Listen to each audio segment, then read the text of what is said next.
안녕하세요. 입시전략연구소 머스트 특목입시센터를 맡고 있는 이정선입니다. 자, 2023학년도 고교 입시가 이제 절정으로 치닫고 있습니다. 어떻게 여러분들 고등학교 선택은 마치셨나요?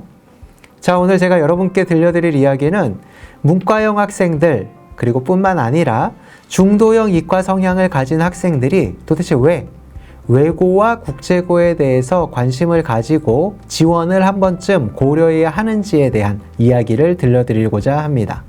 첫 번째 이유로 정시의 불안정성을 들 수 있습니다.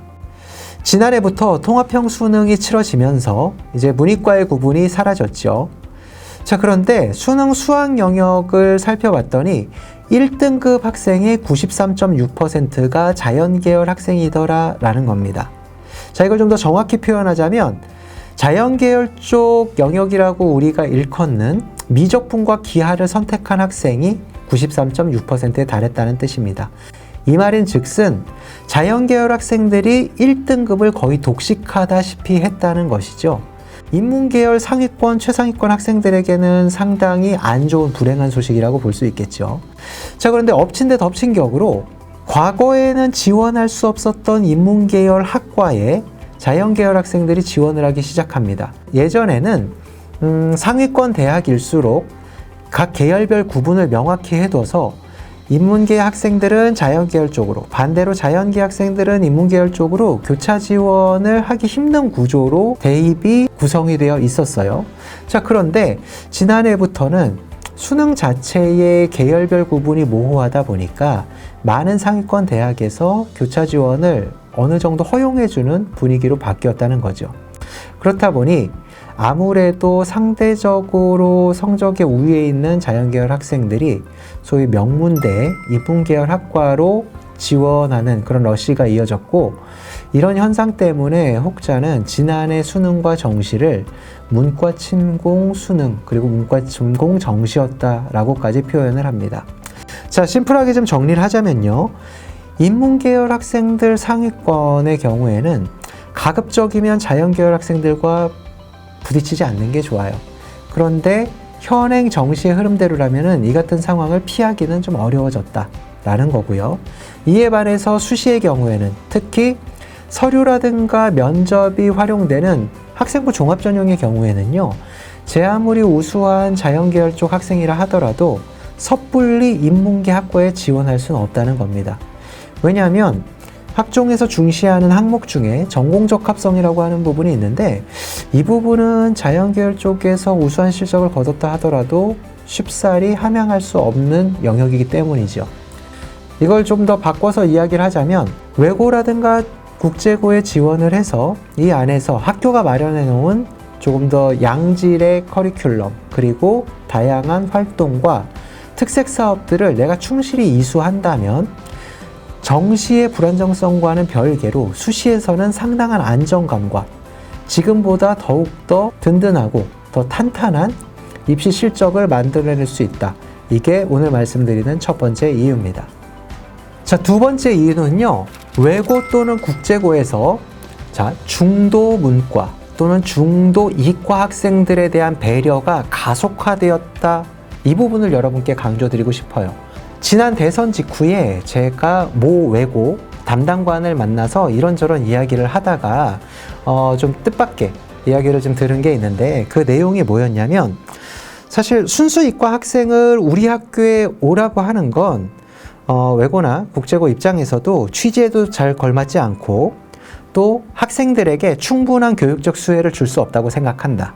하지만 중도 이과 학생들에게 우리는 얼마든지 충분한 비전을 제시할 수 있고 이 학생이 원하는 대학 진학을 도울 수 있다라는 자신감을 피력을 하더라고요. 그분의 논리는 이런 거였어요. 문이과 통합교육과정이 적용되고 또 수능도 통합형으로 바뀐 마당에 아니 학교만 문과학교, 이과학교로 재단하는 거는 온당치 않다. 물론 이런 상황이 당장 작년에 올해 생겨난 게 아니라 이미 몇 년 전부터 이런 상황이 이어졌지만, 앞서 제가 그렇게 말씀드렸죠. 대선 직후. 다시 말해서 이전 정부에서는 여전히 학교에 대한 조금은 고착화된 생각, 전통적인 생각을 갖고 있었기 때문에 여기에 반기를 든다는 건 현실적으로 많이 어려웠지만 이번에 새 정부가 출범하면서 학교의 자율성을 상당히 보전해주고 지지해주는 형태의 그런 정부가 출범을 했기 때문에 이제는 자연계열 친화 정책도 조심스럽게 펼쳐나갈 수 있을 거라고 생각을 한다. 과거를 떠올려 보면 사실 경기권에 있는 많은 외고들의 경우에는 자연계열 학과뿐만 아니라 의대 진학에서도 괄목할 만한 실적을 거뒀던 사례들이 있습니다. 자, 그런 과거의 경험을 바탕으로 당장 서울대 공대를 보내겠어, 의대를 보내겠어까지는 아니더라도 중도 성향의 자연계열 학생들에게는 얼마든지 본인 역량 이상의 학교에 진학할 수 있는 길을 열어주겠다는 그런 당찬 포부와 다짐을 갖고 있다는 게 현재 중3 학생들이 외고 또는 국제고를 좀 적극적으로 고려해 볼 만한 또 하나의 이유가 된다, 이렇게 말씀드릴 수 있겠습니다. 마지막 세 번째 이유로는요, 박순애 전 교육부 장관의 외고 지정 취소 논란과 관련된 내용입니다. 초등학교 5세 입학으로 촉발된 박순애 전 장관의 자질 논란에 외고 폐지가 더해지면서 결국 박 장관은 사퇴 수순을 밟게 되었죠. 일부 외고에서는 이렇게 이야기를 합니다. 본의 아니게 노이즈 마케팅이 이루어지면서 결과적으로는 차라리 잘 됐다라고 이야기를 한다는 거죠. 왜냐하면 외고 국제고의 존속 여부와 정체성에 의문을 품던 학생과 학부모에게 학교 운영에 안정감을 주었다는 의미, 이렇게 받아들일 수 있다는 겁니다. 자, 실제로 교육수장이 제법 강력한 펀치를 외고에 날렸음에도 불구하고 외고가 끄떡없는 모습을 보였다는 것, 그리고 의도하진 않았지만 이를 계기로 해서 외고에 재학 중인 학생과 학부모, 심지어 이제 동문들까지 하나로 똘똘 뭉치는 구심점을 마련해줬다는 의미에서 외고의 교육 정책과 다양한 특색 사업들이 조금 더 힘있게 추진될 수 있는 그런 원동력이 되었다고 해석하는 외고 관계자분들도 다수 만날 수가 있었어요. 자, 이런 상황에서 입시를 준비하는 학생들 입장에서도 그동안은 좀 그런 게 있었죠. 이 학교가 언제 지정 취소가 되거나 폐지될지 모른다는 그런 일종의 우려, 높아심으로부터 벗어날 수 있기 때문에 지원하는 학생들의 신뢰도와 학교의 자신감이 맞물려서 이제는 좀 더 힘을 받을 수 있는 상황이 되지 않았나라고 생각을 합니다.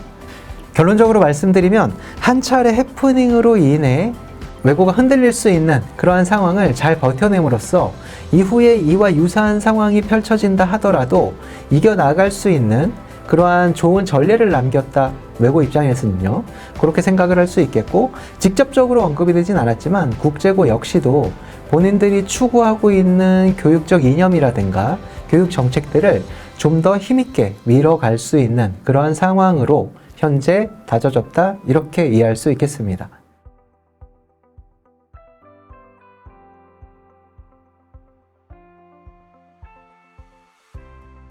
자, 이렇게 외고 국제고 입시를 적극적으로 고려해야 할 이유에 대해서 크게 세 가지로 나눠서 말씀을 드렸습니다.